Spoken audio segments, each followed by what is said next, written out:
And what has been the most interesting or most memorable case for you in your career in the IVF treatment? Like you really enjoyed, or maybe you were very happy after the treatment was over, something of that sort, which you remember.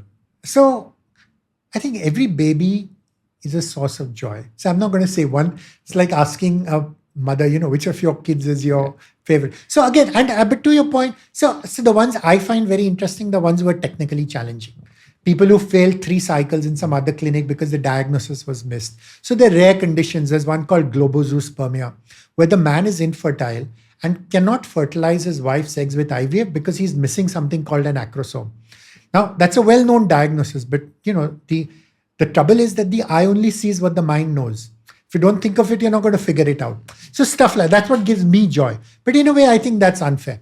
So incidentally, a far better IVF doctor than me in my clinic is my wife. That's Dr. Anjali. She's much better, much kinder, the only reason patients come to me is when she's not there. So they settle from anyway. But having said that, so she's written a book. It's called Tries, Cries, Sighs and Lullabies. And the reason it's called that is that when you don't have a baby, basically that is what you're doing, right? It's cries and sighs. Then you make your attempts. Those are the tries. And then finally, when it works and you have a baby, it's a lullaby. So she's basically collected the most memorable stories of our journey, the emotional stories, patients who failed cycles, patients who finally didn't do IVF and adopted a baby. So I think there's so many complex interdynamics at play. I always tell people the thing about infertility is it's not just a medical problem. It's psychological, emotional, and social. Psychological because you're going through such major self-esteem issues. I can't even have a baby. Yeah. Emotional because it affects your partner. You can't keep on complaining to your husband. Men are from Mars, women are from Venus. Every time you get your period and you cry, what is your poor husband going to do? And social because at some point people, अरे 2 साल हो गए अभी तक बच्चा नहीं हुआ, and you kind of feel मेरे बाद जिसकी शादी हो गई उसके भी 2 बच्चे हो गए. Lots of stuff. So a lot of it is, like I said, the good thing about infertility is to that extent, every IVF cycle is like every other IVF cycle. Eggs low, sperm low, test tube में डालो, embryo बनाओ, अंदर डालो. But to that extent, every IVF cycle is different. And in your experience, like what would be the age of the oldest person आपने successfully IVF किया? So right now, the government will not allow you to treat women more than 50 right now. But actually, there's no cap. And so I can get anyone pregnant, provided they're willing to use a mix and match of third-party reproduction. What does that mean?